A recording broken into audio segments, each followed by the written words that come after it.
Welcome to the Drunk Dietitians podcast, co-hosted by your favorite tipsy registered dietitians, yours truly, Sammy Previtt, co-owner of Dietitians of Palm Valley, and Jenna Warner, owner of Happy, Strong, Healthy.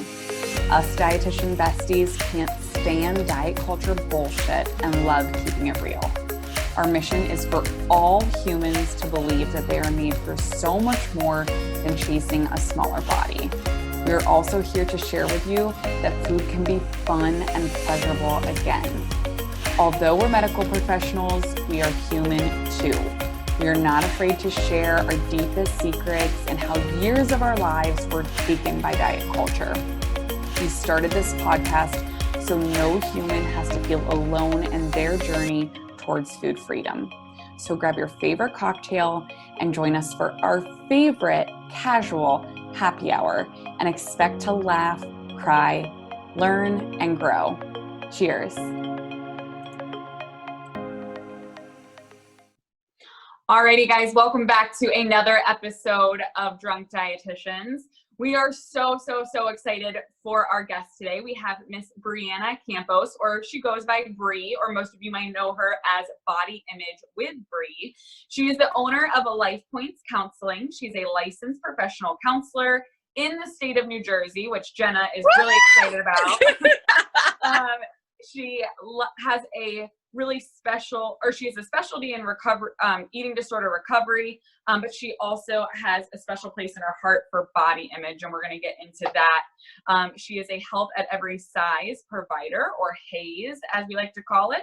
She believes that all foods fit and helps people find freedom with food and to love their current body. So without further ado, we have Miss Bree here. Thank you so much for being here today with us, Bree. Gosh, thank you for having me. Thank God she's here because she saved the day for us, because Sam and I both have computers that won't turn on now.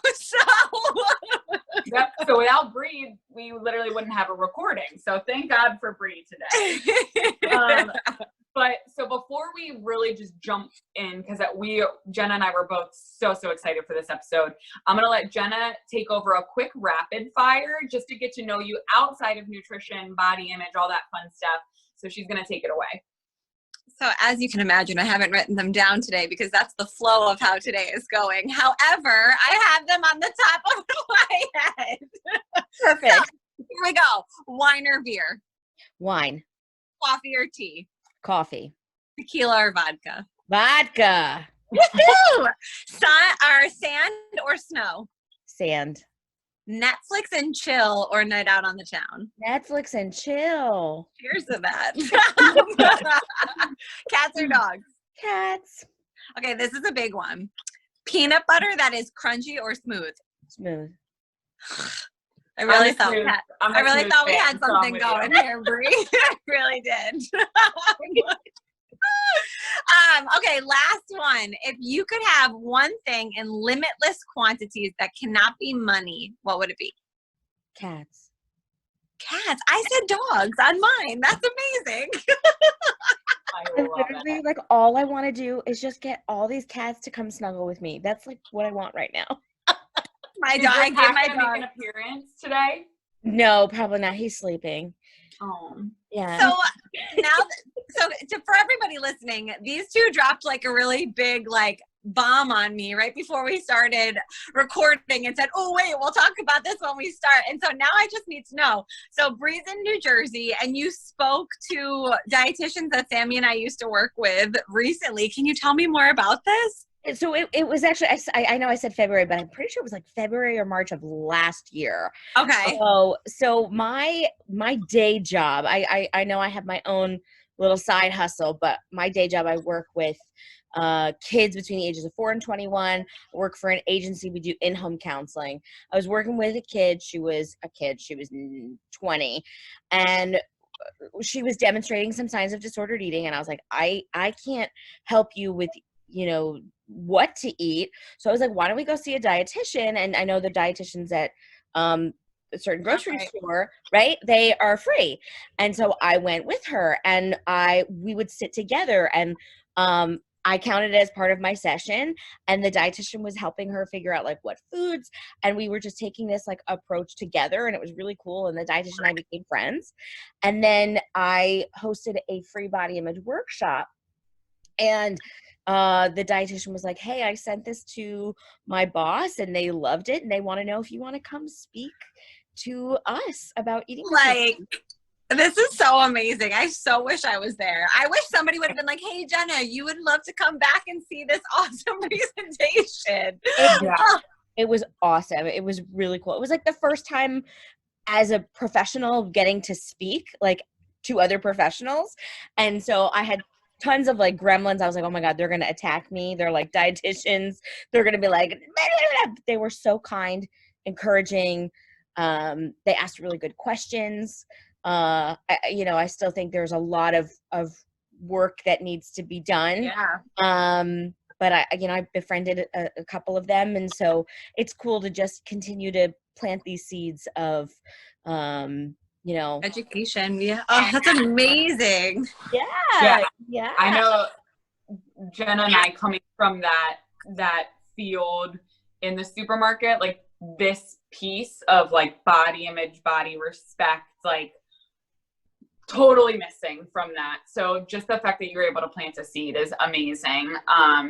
And we can watch that seed grow and hopefully continue to grow in that program. And it really shows like, sorry, I was just gonna say, it really just shows like how the whole, like everything came together there too. Like that service was able to be used to help, somebody that you were working with. And then you were then able to help that dietitian become a better dietitian, like in that process is so awesome. They were all like, how can you come do this with us? And I was like, I don't know.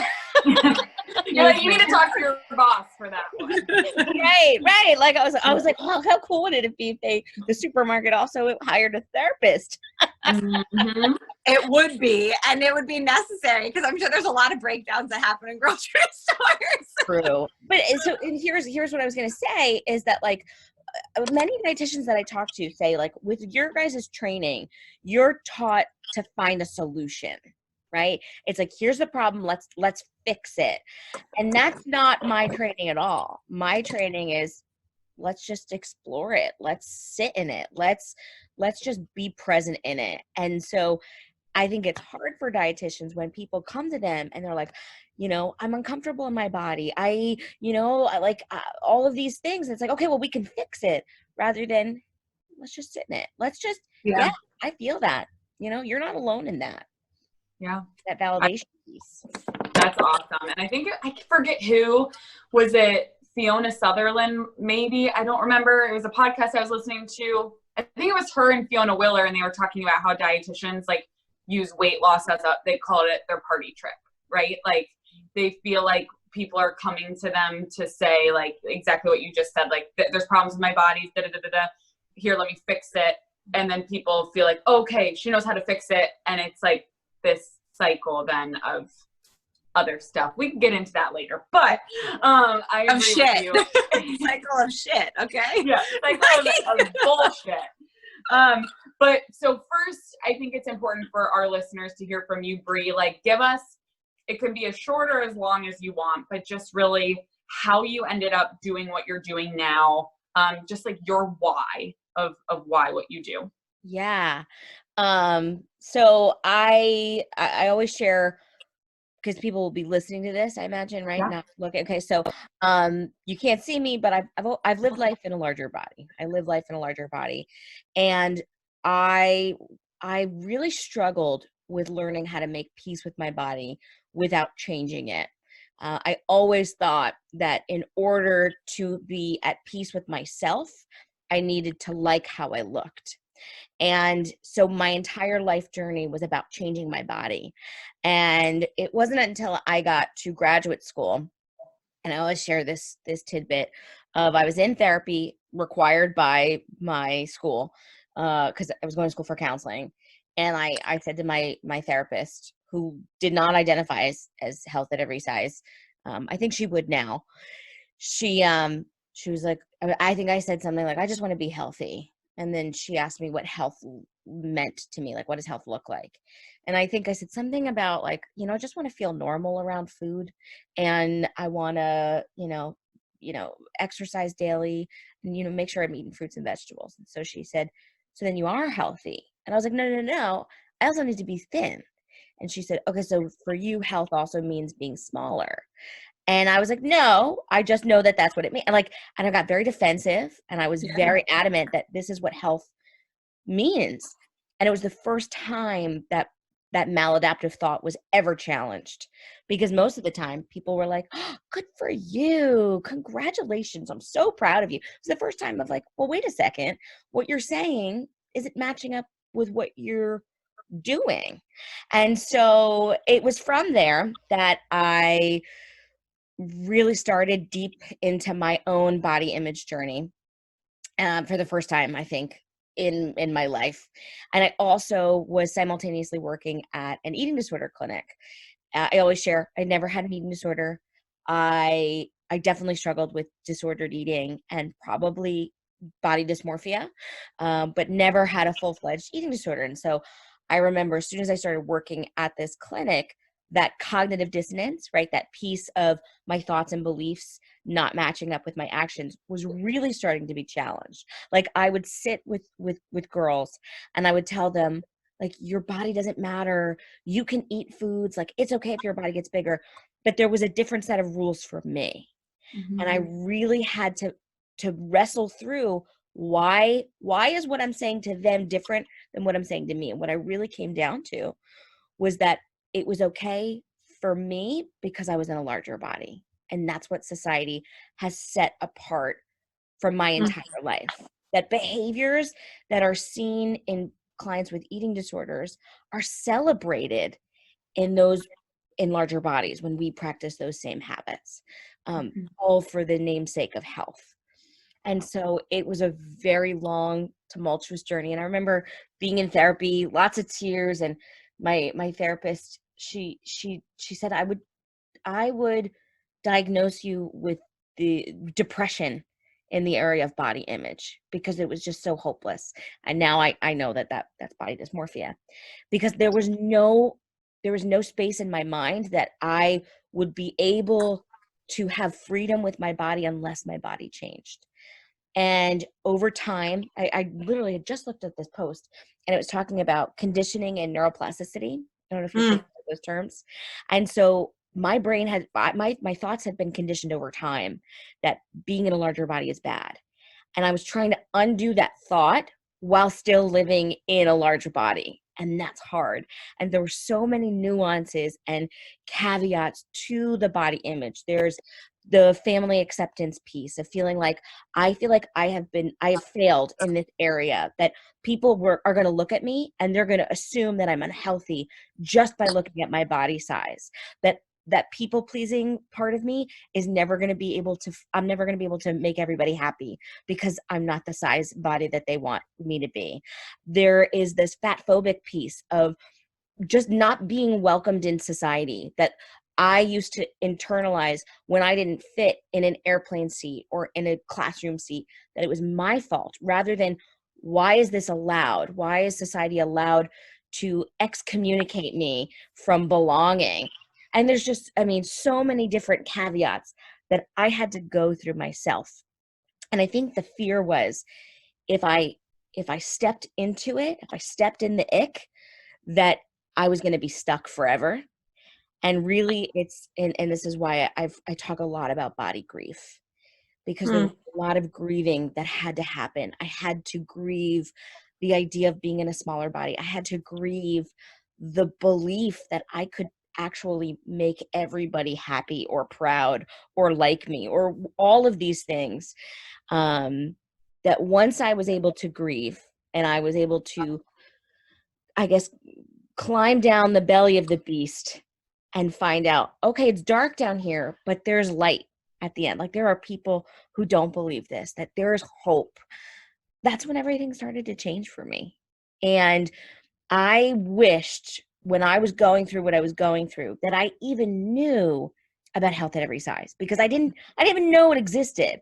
So I did a lot of these exposure activities. I did a lot of these, the neuroplasticity is the rewiring of your brain. My favorite term these days. Really? I just learned about it like recently. Yeah. Oh, it's so fascinating. So fascinating, because it's, I mean, at its core, it's what cognitive behavioral therapy is. It's taking a thought and you're changing it to change the behavior. And I always thought, if I change my body, my feelings will change.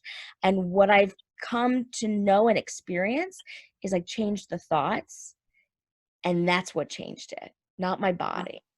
And so I was working at this eating disorder clinic. They moved me a couple of locations. At my last location, I was on my way out, and the dietitian there was like, I think you'd really like this podcast.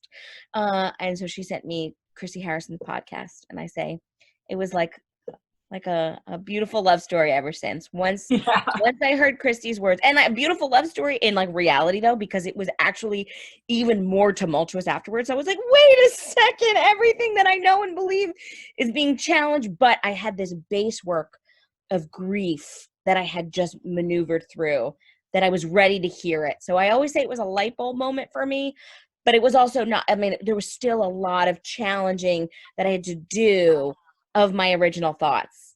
And so, it was hard to do alone. It was hard to do alone. And so my why is, I don't want anyone else to feel alone in this journey. And if I can partner with you and support you in this body image journey, I want you to know that you're not alone, and that there's hope. There's a light at the end of the tunnel. I don't even know where to start. I have so many feelings. Whenever I did my first interview with Bree, so for people listening, for our Break Diet Rules online course and group counseling, Bree was so nice enough to contribute an interview of really what body image is and body respect.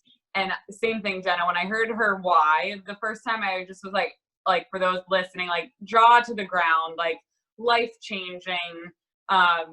There is so much we want to get to that I don't even know how to start the conversation. I don't know where to start. But I think for those listening, I know, Bree had said this from the beginning, who can't see us, right? So, and I don't want to speak for Jenna, but Jenna and I do reside in smaller bodies. And I just want to address allyship and working with people that are in larger bodies, because that is something that as dietitians, and not just as dietitians, as humans who reside in a smaller body, we cannot pretend to understand the weight stigma that Bree has gone through and the oppression that has been done to her. But it is so important to take note that we can we can be there with her, we can work alongside her, and we can be an advocate. And that's where I think with health at every size, I think it's so misunderstood what it actually is.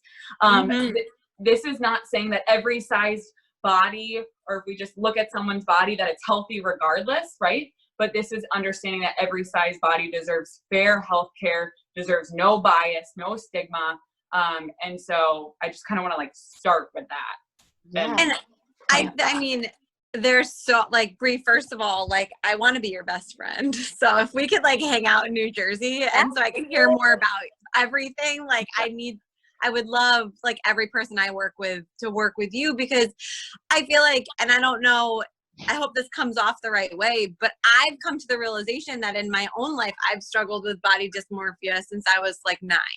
And it's not something I ever really recognized until I watched the movie Embrace, thanks to Sam. And it's more just this understanding that I think what you said of letting yourself be sitting in your own thoughts about where these feelings are coming from. And that's not something we're taught. No. Right? At all. Nobody ever was hey, you don't like the way you look today or feel today. Why? It was more go to the gym, right? Do this instead, or see it, whatever. But that's just, to me, I got the chills when you said that, because it's so relatable, and it's something so simple that nobody, in my opinion, really takes advantage of just sitting with their thoughts, and where they come from. I think that really, I mean, and there's a whole system here of like where did this come from? And I think as humans, right, we innately don't want to feel discomfort. That's like a normal thing, right? But here's what happens when you don't experience distress, when you don't know how to sit with it, then you do one of two things, right? Or one of three things. You have a fear response. So you either avoid it, you run away from it, or you fight it, right? And there's actually another fear response, which we don't talk about enough, is you feel it. And that's what to do, is to just feel it and to not be afraid of the feeling. There's a great TED Talk. I don't know if you guys have heard of Susan David, and she talks about this where she says, I have people who tell me, like, I don't want to feel rejected and I don't want to feel hurt or shame. And she says, I understand, but those are dead people's goals, right? Only dead people don't feel shame, embarrassment, hurt, pain. That the admission to a meaningful life is all emotions, whether they are negative or positive. And so I think that there is this learning curve of, if we weren't taught how to sit with emotion, right? One of the fabulous women in my group, she's coined this term. She's given me permission of sitting in the suck, right? Of just, how do you sit in the suck? Not try to fix it, but just sit in it.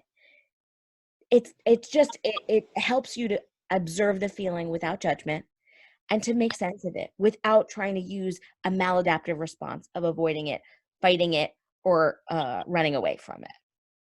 Yeah, it's so true. And I think for those listening, because I think a lot of people don't even have, I know Jenny, you just said you didn't, like, people don't even know like what body image means, right? Or like body respect, what that means. So Bree, if you could just kind of brush the surface for us, like when you work with someone on body image or body respect, like what that actually means. Yeah. So I say, all the time that body image is how we perceive or we see ourselves when we think of ourselves in our mind, when we look in the mirror. I believe I took that from the National Eating Disorder Awareness website. Before we even get to body respect, the definition I like to talk about is body satisfaction. Right? And body satisfaction is how you feel in your body. And an untainted version without diet culture's influence of body satisfaction is recognizing that your body literally means nothing about you as a person or a character, that you do not have to love yourself 100% to be satisfied in your body. But diet culture says, you're unsatisfied with how your body looks, we can help you with that. Like, we can fix that for you. Right. They're like, we got you, but it's a lie, but we got you. It's $72 billion industry would not profit on saying, hey, loving yourself. Everything you need is already inside you. Like, bodies aren't meant to be the same size. And you're awesome. Like, no, who profits off that? So you have body satisfaction and then body respect. If you're thinking of these on like a spectrum, right? Yep. Not even there yet, is body tolerance, right? Of just building this, okay, I'm uncomfortable with my body. I'm going to just continue to build tolerance of, hey, I'm going to normalize body experiences. I'm going to normalize that I'm not the only person that sometimes has to fight to put my pants on in the morning. I am not the only person that puts on a piece of clothing and it doesn't fit anymore and feel shame. Like, I'm just going to tolerate that this is a normal experience. And then you build up to body acceptance, right? Of, okay, I know that this is a normalized experience. It still caused me discomfort. And then we can get to the body respect piece of, hey, you know what? This is my body. This is the thing. This is the cup, the vessel that holds me, that I can go around and do my job, that I am more than my body. And I am a sister, a friend, a wife, a girlfriend. I need this body to move around. What do I need to do to respect this body, to take care of it, so I can do all of these other things? And I always say, you cannot go from body hate to body respect. It just doesn't work that way. You have to make room for the suck And you have to open up and explore the suck before you're even going to get to body respect. Mic drop. For anybody that's not watching, I just did a fake mic drop, but it's such an important part of this process. And I think the same thing goes, not identical parallels, but with food, when we're helping people heal their relationship with food, right? We don't just go from saying, oh, you're afraid to eat carbs? Well, they're fine. They're your body's number one source of energy. And then you're not just all of a sudden like not afraid of carbs anymore or like loving it. It's a process. It's taking, like you said, sitting with the suck, sitting with the uncomfortableness. Maybe it's being scared sometimes or having fear. I know you always call it those gremlins in our heads. So I love that. Just being able to identify. Yeah, I can picture them. Yeah. And just being able, I know when you and I chatted last time, you have like your 10 tips to better body image, and the one was, identifying the gremlins. And it's not necessarily being like, oh, I need to fix this or I need to change it, just identifying them and noticing that they're there. And that is such a huge part of this. And I'm just so happy people like you exist. Yeah. Much. And I don't want to take credit for the gremlins. Brene Brown is really the one who talks about that. And if anyone's familiar with the movie from like the 1980s, there's like rules to keep the gremlins alive. Like you have to feed them at a certain time. You can't get them wet, but you have to keep them out of the light. And so she uses this term of the gremlins because when you bring them into the light, it kills them. Right. And here's the other thing is we don't just have body image or food gremlins. As soon as I started my health at every size journey, then the gremlins of imposter syndrome started coming up. Of like, you're not qualified. Like, who are you to talk about this? And every opportunity, these gremlins are going to find areas to pop up on. It's like a whack-a-mole, right? Yep. So that there's this misconception that, you'll solve all your body gremlins and then you'll have no more gremlins. Again, not real life. And the other thing I wanted to say too with food is, and I don't know, I've definitely experienced this in my journey with food freedom, is that when you learn to make peace with food and you're able to like, I don't know, journey through those thoughts, it really, there's this, I guess that I don't want to call it like a cycle, but it's just far easier. Whereas with body image, it's always fluid. Where you're never going to be 100% comfortable in your body 100% of the time.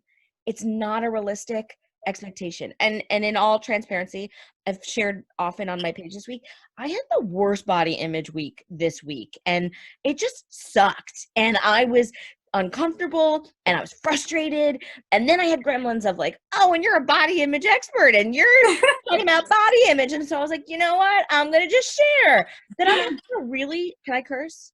Yeah. Oh, hell yeah. I'm having a really shitty body image week and it sucks. And as soon as I shared, it didn't make it go away, but it took some of the shame out of it. Yeah. I feel what you're saying so deeply, because it's been very recently for me that I've shared some of the hatred and feelings that, I've gone through.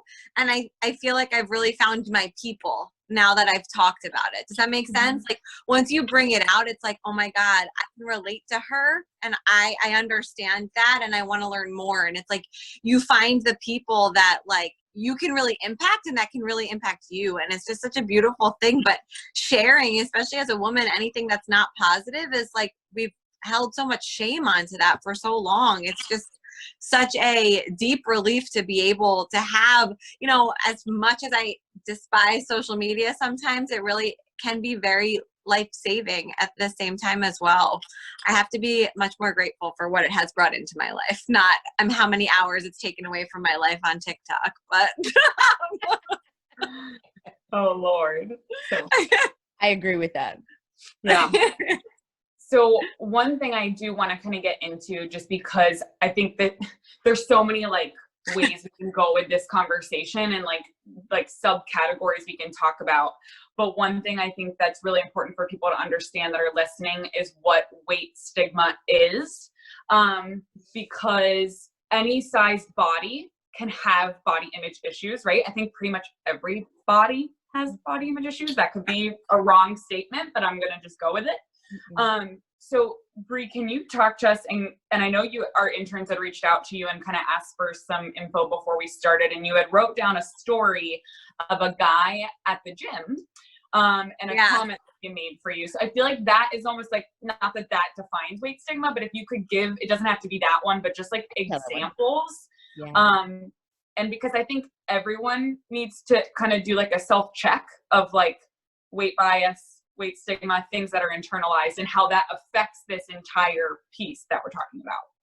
Absolutely. So, I mean, I think at its core, weight stigma is the belief about people in larger bodies that are negative, that right, we have these preconceived notions about people in larger bodies, like they're unhealthy, they're lazy, they're uneducated, they lack willpower, they lack motivation, all these things. And on a daily basis, I experience micro and macroaggressions. So the story which I shared at the gym was an example of a microaggression. So I've been working out at this gym for 3 years. I have been working out with a personal trainer, and by choice, right? It's something I want to do. And this older gentleman at the gym, he like came up and shook my hand, and he was like, "I just want to let you know that it gets easier. Like, you're doing a great job." And I bit my tongue, and I was like, "Thank you." You bite it off all the way. And then throw it at him.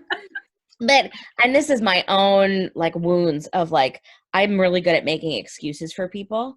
And it's like, if he had done that to a client of mine or a friend, I would have been beside myself. But because it happened to me, I was like, whatever, it's fine. And I was like bitching to my trainer, and she was like, he really didn't mean anything by it. And I was like, I understand. But I said, would he have done the same thing if I was in a smaller body? Because the assumption that he made is that I'm just starting working out, when I've been working out at a gym since I was 12 years old. I know how all of the muscles and the machines work. I know how to work out. But he made an assumption that I'm in a larger body, and that therefore I must be starting this journey. And she was like, "You're right." And I said, "I know I'm right." And I want to add a tidbit, and I know Jenna knows a little bit about my relationship with fitness, but I feel like my relationship with fitness has been a roller coaster, and it's the first thing to go when I get stressed. It's the first thing that falls to my back burner. I can come up with every excuse.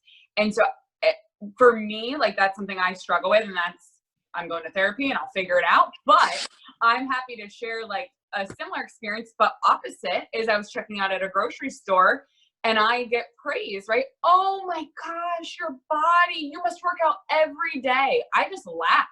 I was like, I haven't been to the gym in months. But that's the assumption we're talking about, right? Larger body, not fit. Smaller body, fit. Nobody has any idea what behaviors are going on. Yeah, that's a perfect example. And just that like another example could be like when people lose weight, they just look so healthy, and it's right, like, it's such bullshit. You have no idea how they lost weight. You don't know if it was healthy. I remember being congratulated by the doctor for losing weight, and I had the stomach virus. Like, I was literally just gonna say that. I was like, cool. So you're glad that I haven't, I don't want to, say what happened. You can use your imagination. It wasn't fun. It wasn't pretty, and it wasn't sustainable for like it's so backwards. And so, those microaggressions, they happen. And I another example, which I still am going back and forth whether it was a microaggression or a macroaggression. So I went to an endocrinologist. This was the fourth one I've been to, all trying to get me to lose weight, right? And I'm like, you're not understanding me, that's not my goal. Like, I want to fix the root issue. And if the weight is a symptom, I'm not looking to fix the symptom. I'm looking to fix the root. Besides the point. So this doctor wanted to put me on a medication, and the person at the front, like, she was like, "Oh girl, you're going to look so good." And I was just like, did this just happen right now? I was like, this is happening in real time. She's like, yeah. She's like, you're going to look so hot. And I was like, damn, like, I wish I had said something like, I'm already hot, or like something. just like, I didn't think about it in the moment. I was just like, I can't believe she just said this to me. Oh my God. She would not have said that to anybody, you know, like in a smaller body who was going on the same medication that supposedly was going to fix the root hormonal issue. It would have been like, wow, I'm so happy that you're going to feel better. Or I'm so happy that we're going to, no. Girl, you're going to look so good. I'm making a stank face right now. Me too. I just have so many things to say. I don't know where to start. Well, I think I just want to thank you, Bree, for like sharing these things, because I think like when we talk about weight stigma and these like microaggressions, like that's where, when we say being allies in smaller bodies, like we don't get these microaggressions. Honestly, like I shared, like I'll get the opposite where I just laugh, and sometimes I'll say something, sometimes I won't, and use it as an education piece. But this is, and another kind of secondary conversation, Christy Harrison's book, Anti-Diet, does an amazing job of not only talking about why our belief system is set up this way, that smaller bodies equal healthier or better, but then going into chapter 5, talking about the research behind weight stigma and how it has such a negative effect on our health. Yeah. And nobody talks about that. Nobody.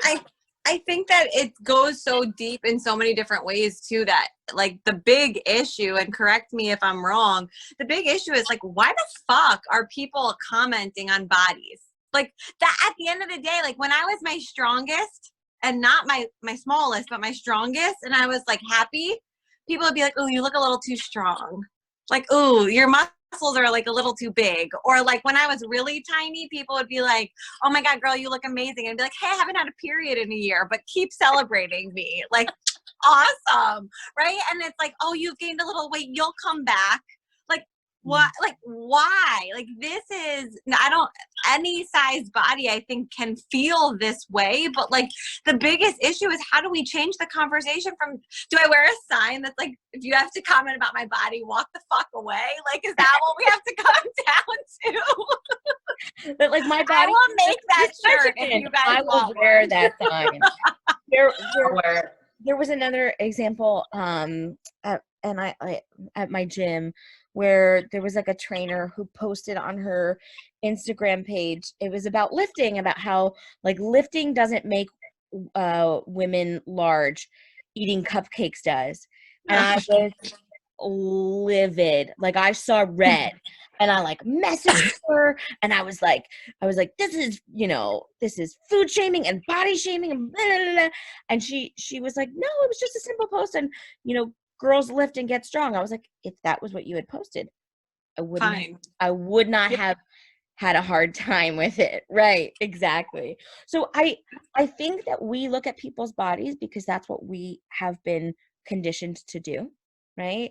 Mm-hmm. And we've also been conditioned. There's a great book called The Beauty Myth. I don't know if you guys have read it by Naomi. I'm writing this down. Now that my computer turned on, I can take notes. Super feminist, like of like the patriarchy and, how all these things began. But, she talks about in this book of like, how all of this came to pass, and how like dieting is the greatest form of control that society can put on us, because we're so focused on what we look like. When your brain is so consumed with what you look like and how other people perceive you, you don't have time to change the world. You don't have time to do all these other things. I'd say for me, making peace with my body, that was the biggest change for me, is that I realized how much brain space I have to do other things. And this is also where weight stigma kind of plays into this as well. I always lived in fear of, what are people thinking about my body right now? Any opportunity, any place I went into, I was like, I have to prove myself, because there's going to be assumptions made about my body. Even though I wouldn't meet somebody and discredit them, I still believed that was going to happen for me. And I do think it happens. And I wanted to talk about that too. But I remember walking into the eating disorder clinic and walking into these room full of sick people, these sick girls, and thinking they're not going to want to learn from me because I'm in a larger body. And that happens, maybe not at all. It happens way less now. The time that it happens the most is when I walk into a room of professionals or when I walk into the doctor's office. Those are still the two times where it's like a year and a half ago, I had a panic attack before going to the doctor because I was afraid of what my doctor was going to say or assume about me. And so it's very real, and it happens. And Sam, you were saying, body image issues happen in all size bodies. 91% of women feel uncomfortable in their body, and they resort to dieting to change that. That is across the board. But there has to, if we're talking about weight stigma, we also have to talk about weight oppression, and that there are things that people in larger body experience that people in smaller bodies just don't. It's not that your experience doesn't matter or doesn't exist. It's that you do not experience the same oppression that I experience being in a larger body, because the belief is that I can control this, that I can fix this, and that it's personal responsibility. Yes. Yes. And thank you for clearing that up and for really stating that. And that's where, as practitioners, and I know when I chatted with you last time, Brie, I think we talked about this, but specifically dietitians, traditionally thin white women, right? And it's a problem. And because we don't get this education unless we seek it out. And so there's a lot of change that needs to be made because a lot of dietitians don't undergo weight oppression, right? And so not that we're ever maybe going to have the full understanding, but like we said, we can listen, we can take part in it, we can be an ally, and we can try to help and really get to where the change can happen in our society. Yeah. So thank you so much for saying that, because I think that's so important. And I want to just also add, only because I just read it before we hopped on with Haley Goodrich had posted today, one of the non-diet dietitians we love so much. She had posted about like Hays providers are not anti-weight loss, right? Meaning that weight loss is not an inherently bad thing if it happens under the circumstances where we're honoring our body through intuitive eating and honoring our body's needs and many other things we could list. But so I think there's this misunderstanding too with medical professionals or Hays practitioners thinking that we're saying we're anti-people who want to lose weight or anti-people who have lost weight through intuitive eating, and that could not be further from the truth, because I think that's where people get turned off, because they still have that weight stigma or that system of beliefs in a weight-centric world, and then they just shut down. Yeah. What I'll say to people, so a couple of thoughts. So one, if somebody comes to me and says like, it's still important for me that I want to lose weight and I can't let that go, I say, you have the right to body autonomy, right? You have the right to self-govern over your body. I cannot work with you on weight loss because I know intentional weight loss, because I know the harmful impact of weight cycling and how it can lead to an eating disorder. And I'm not willing to do that. There are lots of other people who can do that. However, what I can do is I say, can we just put that on the back burner? Like, it can still be important to you and I can still work with you on these other things. And my thought is, okay, well, if they can learn to make peace with their body, maybe that will change. Or the focus is still on the body changing, right? And when I shared about that medication, I remember I had people in my life who were concerned for me because they were like, so you're not going to take this medication just because it's going to make you lose weight? And I was like, no. I said, I don't care what my body does. I don't, like, if my body gets bigger or my body gets smaller because I take a medication, my body's going to do what my body's going to do. What I'm not going to do is focus on changing my weight to fix potential issues in the future. Because if we were really trying to address the underlying issue, the actual issue, so for me, I have PCOS. and mitigating, right, some of those hormonal issues, then technically the weight wouldn't be, maybe or maybe not, wouldn't be an issue. Maybe my hormones would regulate and my body size would get smaller. But what I'm not willing to do at this point in my life is do anything that's going to directly impact my size, because it's not a habit, right? It's a symptom. Not a behavior. Yep. It's not a behavior. It's not a behavior. Yes. And so I tell people this all the time. At the end of the day, you have the right to body autonomy. So if you want to pursue intentional weight loss, if you want to do, like bodybuilding or something that like that, you have that right. And I can't tell you not to do that.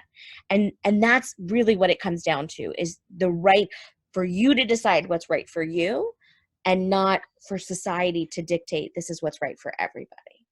Yeah, that's huge. And that's where I think going through our intuitive eating certification right now, like Evelyn Tribole says it so well, like we have so many disturbances from diet culture. So as soon as you would shift your focus to watching a number go down, now that focus is external, right? And then the external thoughts of like, when should I eat? What should I eat? Can I have this? Can I have this? What effect is that going to have on my body?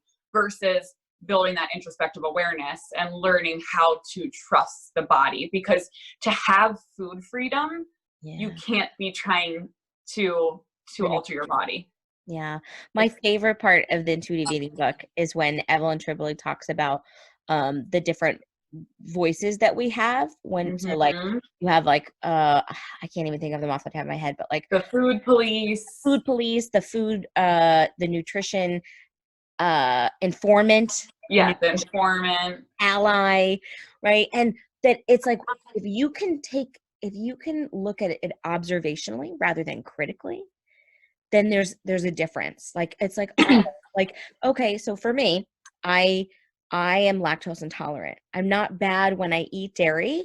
I just don't always feel good afterwards. Yeah. And that's okay. That's well within my right to do that.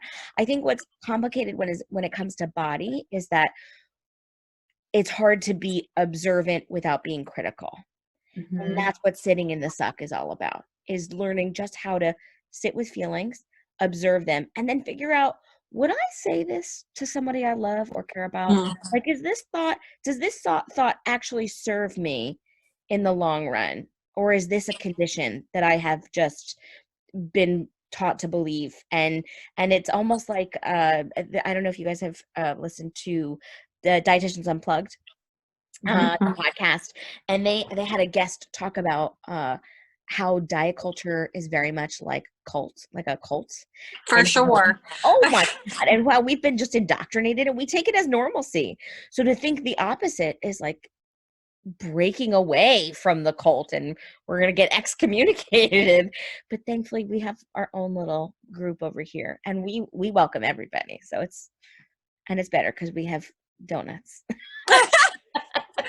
Well, and I just want to I have so many comments like thinking what you said, but something we talked about last night in my virtual group counseling was it can be confusing too when we're thinking about like moral badness with food, right? Experiencing feeling bad eating something, air quotes over here, but then also having that physical sensation of it not feeling good and being able to recognize those are different.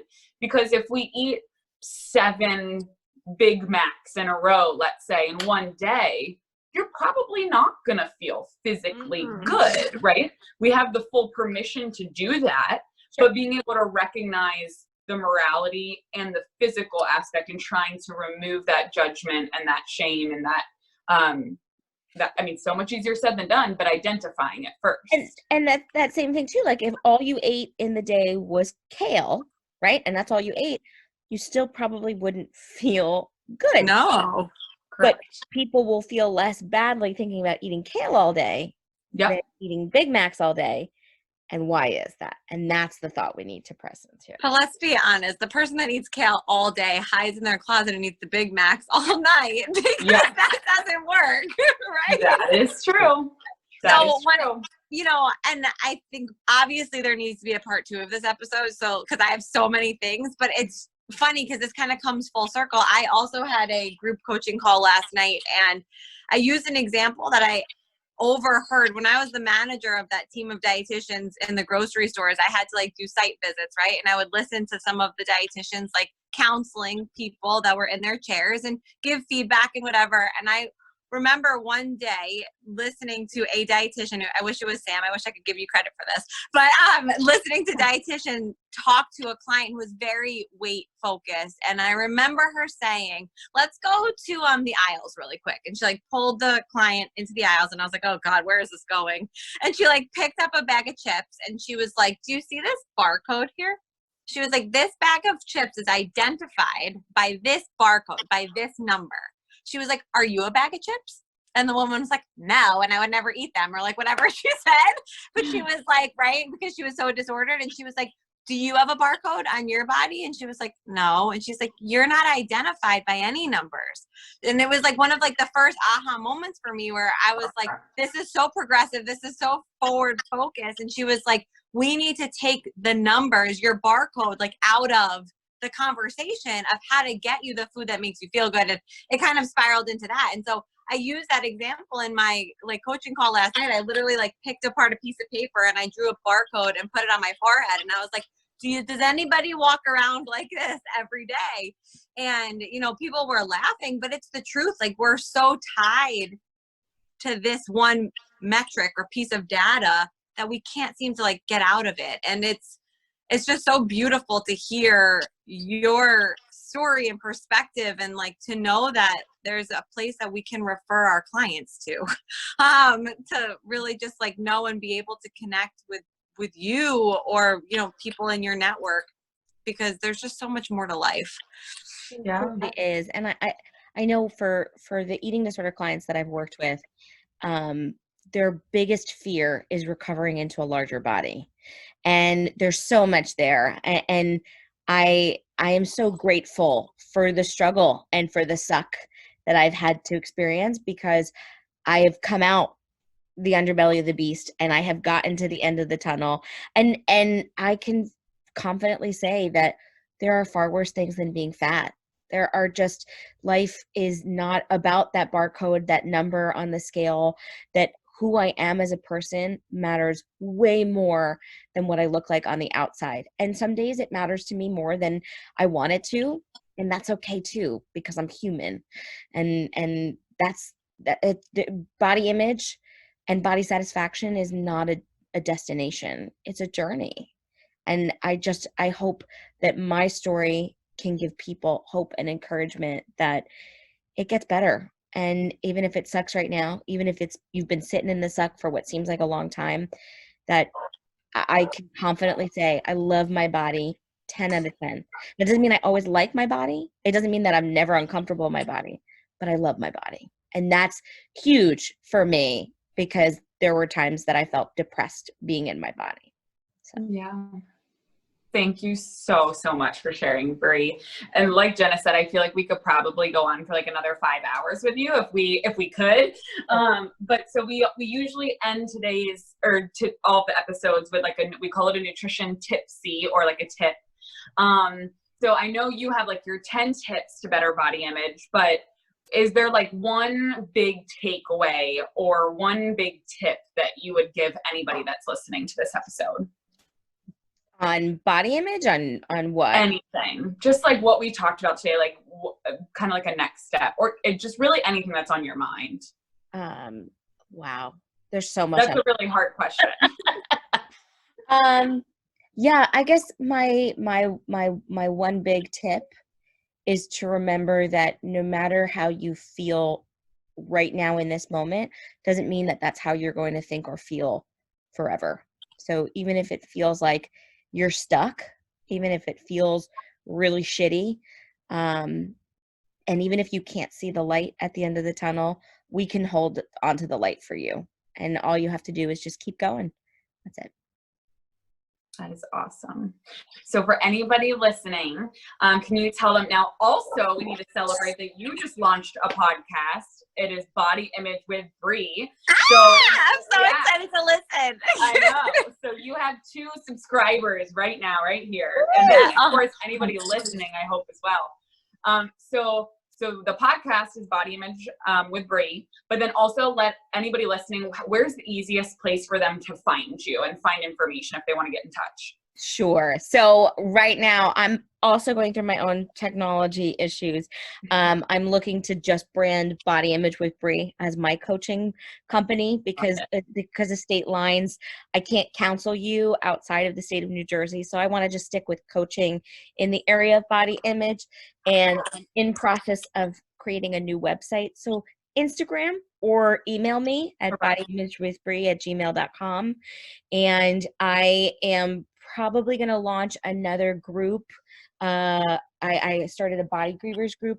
My group has loved it so much. We have like continued twice. We've done 2 where we've done another 6 weeks, and we're doing another 6 weeks spaced out. So I'm thinking probably around May or in the summer, I'm hoping to launch another group. And I also have some other things for professionals coming down the pike. I'm hoping to do a body image support group for professionals. Awesome. And then also a body image supervision group for professionals who have clients in larger bodies, and if they just want to have a space to be able to process through those concerns. Sign me up, lady. Yeah. Sign me up. That is so amazing.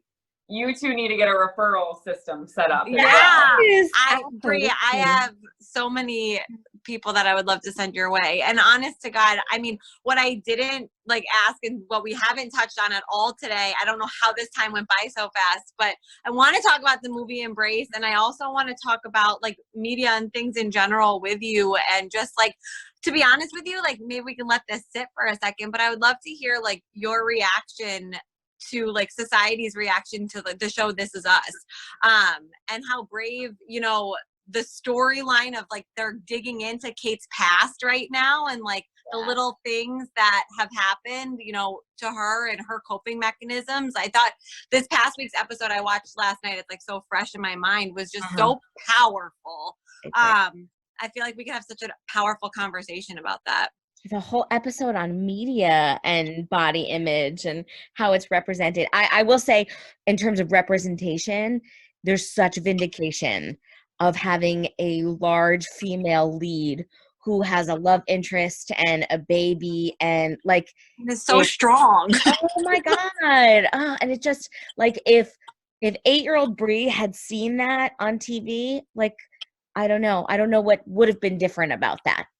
So, but yeah, we could totally get into so many nuances. I mean, anytime a large person goes on TV, it's you're celebrating, promoting obesity. And I'm I don't have time. Over it. But yeah, this is amazing. And I love it. And I cried. Okay, good. I was I stood up and threw my pillow down. I was I hate this kid.